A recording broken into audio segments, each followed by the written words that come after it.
In our last episode, we anchored for the very first time, but now we are back in the marina preparing our boat to eventually go offshore. Both experiences have made us realise that we have a lot of prep to do to our boat, along with a list of must-haves. Welcome to Sailing Solace. We are a family of 4.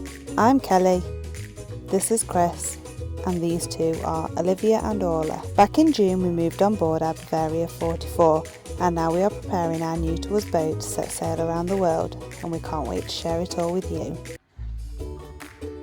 Before I get into some of the things we need to do, I just need to get the girls to school first.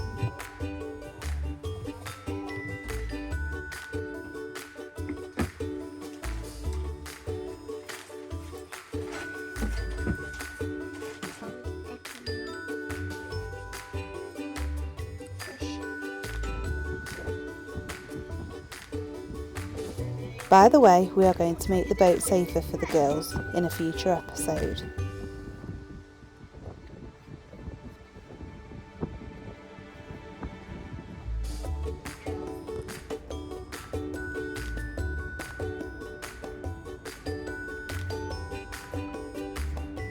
Off to school we go. It's not actually a bad walk to school when it's not raining, otherwise we get soaked through to the bones. But it's not just us, Chris has to bike to work too. Oh yeah, and now his bike has broke. Enjoy the car, Kelly! Enjoy the car. Remember Annette and Steve, who have gone back to the Caribbean? They hadn't managed to sell their car. Well, problem solved. Now I'm back from dropping the girls off at school. Give me a second, I'll get inside and I'll show you what we need to put on our list of must-haves. So you guys might remember from our last episode that our gas cooker is temperamental and sometimes it doesn't work, which is fine whilst we are hooked up to shore power because I just use the air fryer. However, when I anchor, this just isn't possible as we don't have enough battery power to run this, and it just trips when we try. Another thing that we could lose without enough battery power is all our food, and we don't even have a good dinghy to be able to go food shopping. Solar and batteries need to be added to the list of must-haves.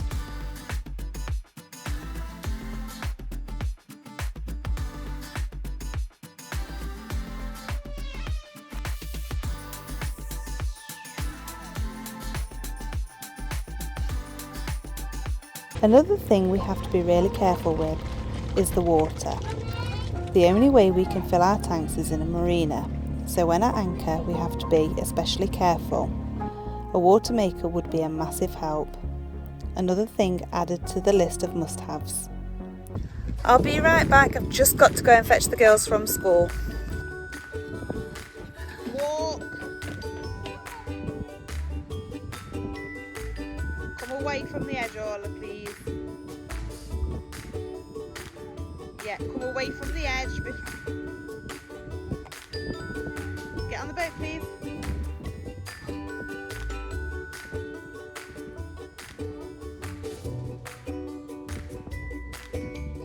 The girls really struggle to burn off energy when we aren't in the marina. There is so little space on board and our dinghy is really old and really isn't good enough to hold 4 of us to take the girls to shore. A new dinghy goes on the list of must-haves.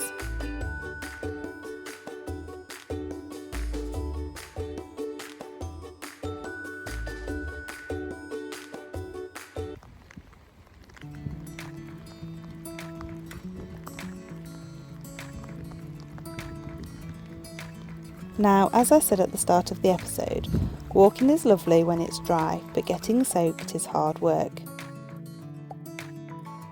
We have 2 heads on board. One is used as storage and the other is for us to use. There is nowhere to leave our wet clothes, so they have to hang in our forward head and we have to squeeze past them to use it.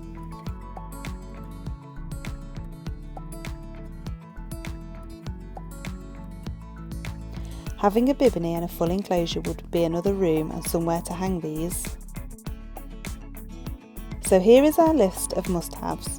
We do have another list of things that would be nice, but is there anything else you would add as a must-have. Coming up in our next month's episode, we get straight to work on our list of must-haves and make a start on making the boat as safe as possible for the girls. Join us then to see if we manage to tick off more on the list, or are we in for a long wet winter here in the UK?